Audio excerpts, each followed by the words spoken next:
Hello, my name is Russ Merrick. I'd like to welcome you to the manufacturing facility of Merrick Machine Company located here in Alda, Nebraska.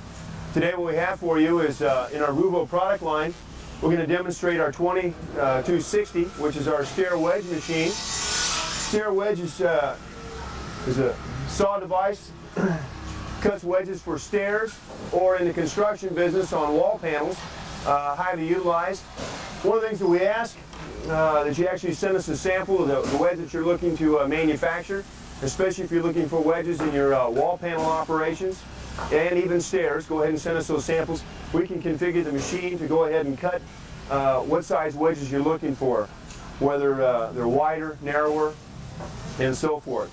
Once again, this is the 2260 model. I'm going to go through some of the benefits and the operations of the machine, show you a couple features and so forth, and we're going to go ahead and actually run the machine. I'll show you some product coming out of it. I'm going to walk over here to the right hand side of the machine. First thing we have here, we've got this all identified. The 2260, we've got a series of lights on the side of the panel here. Green represents we have power. You actually pull this red mushroom knob out. We have power to the machine. You would actually hit cycle start. The boards would actually come right down and start cycling out and feed down. If you hit the mushroom button one more time, it illuminates and shuts off all the power. The machine is actually dead. The red button is cycle stop. If for some reason you're in the operation and you want to discontinue it, go ahead and hit stop, or you can actually pull the mushroom button out. The green light, once again, represents we have power. We'll go ahead and we can start the operation. The red button actually flashes a series of lights. We have a panel on the side. If there's a fault for some reason, a piece of wood gets stuck, cylinder doesn't activate correctly, we actually have a computer on board that monitors all the operations of the machine. There's no hydraulics involved. We've eliminated that. The computer monitors everything, and it actually tells you by a series of flashes what's actually going wrong. Let's say the pivot didn't advance far enough for some unknown reason. It'll flash twice to give you that answer, and all you have to do is correct that operation. You have quick disconnect. Everything's wired for your voltage specifications. Please let your sales representative know that in advance. The next thing we have for you, I'm going to run around to this side. We have a diversion system that actually flips back and forth from left to right. You can actually have two boxes or one if you have two different size wedges that you can actually produce at the same time. You also have a series of adjustments here. This is a T-handle that comes loose, and you have a rod with a handle on it, slides back and forth, and that controls actually how thick your wedges are going to be. Do you want to increase this distance or decrease the distance? This can be done at this point. There's also two set screws down in here. You can set it for standards, for quick changeover and so forth. Generally, you can put about 40 boards or so. We do 1x6s, we can do 5/4, we can do 2x4. Please specify your needs. Once again, in wall panel operations, generally going to be running 5/4 to 2x4 for wall panel wedges that are required. Stair wedges, generally run 1x6, 1x12. I'm going to step out of camera here just for a second, and I'm going to show you try and get in here. This is actually a sample stair that we have made up.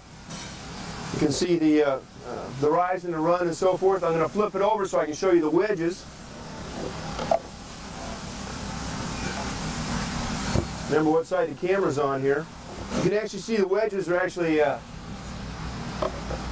driven into this operation, okay, for the rise and the run. Once again, you identify how long you'd like the wedge, and we can configure the machine to do that for you. This machine was originally intended to work in conjunction with our SSR machine, our patented SSR, to go ahead and cut stair wedges.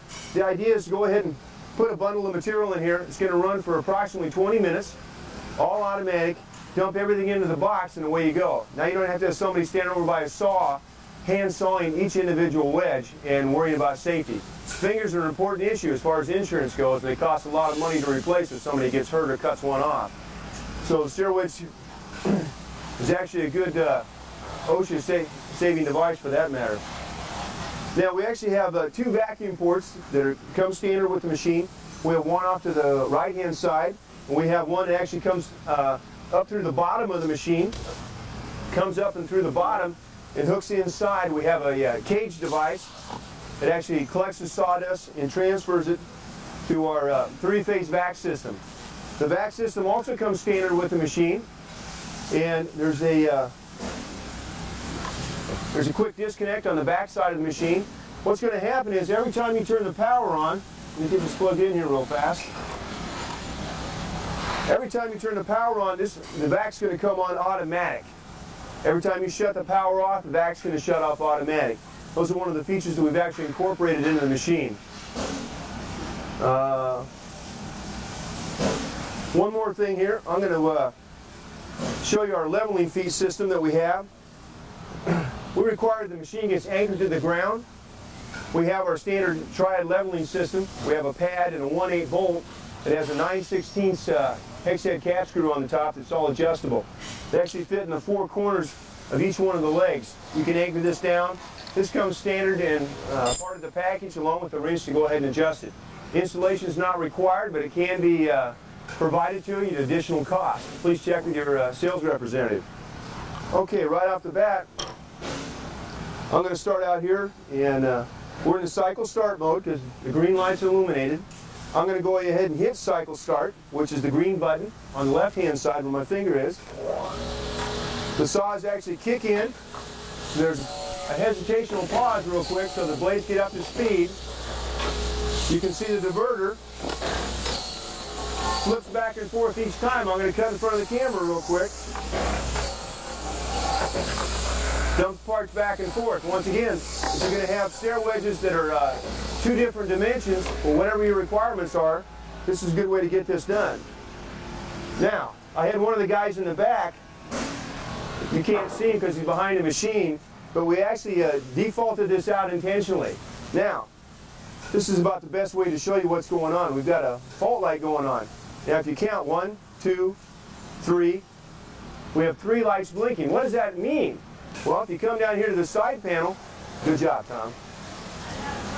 3 lights, we have a flash pattern. You're not going to see this from this view, but in our manual and so forth, all this is explained and illustrates what's going on. We have a pivot retract fault that's actually happening at this stage right now. So, in order to fix that situation, you have to stop the machine, okay? We're going to kill the power, actually go in and correct the fault. Now, we're going to correct the fault. We'll come right back to this, and we'll go ahead and pretty much run the entire stack. You guys go ahead and get your watches ready so you can actually time us here and see how well we do. So for right now, I'm going to stop real quick. We're going to end the camera, reset the fault, and we'll be right back. Okay. Real quick, what we did, we actually had a guy back here, and he actually dummied up the sensor, put his hand up here. You didn't see it, but we actually acted as though we had a jam, and we have a plate back here that actually indexes the material forward, and all we did was we tricked it to try and show you the light. Now, once again, it's going to go ahead and continue blinking until you go ahead and restart the system. So I shut it down, turned it back on. As you can see, it's still going to blink to 3 times. Now we're going to hit cycle start, and we're going to go ahead and proceed with the operation. Now, just for this video demonstration, we actually hooked the vac up separate so you guys can hear me and I can talk at this time. And I'll walk over and turn it on manually, but the machine that you purchased will actually come on automatic. But just for demonstrations only, that's why we had the vac on a separate manual button at this time. Once again, we started one more time. You'll notice that the red light went off. We started in cycle operation.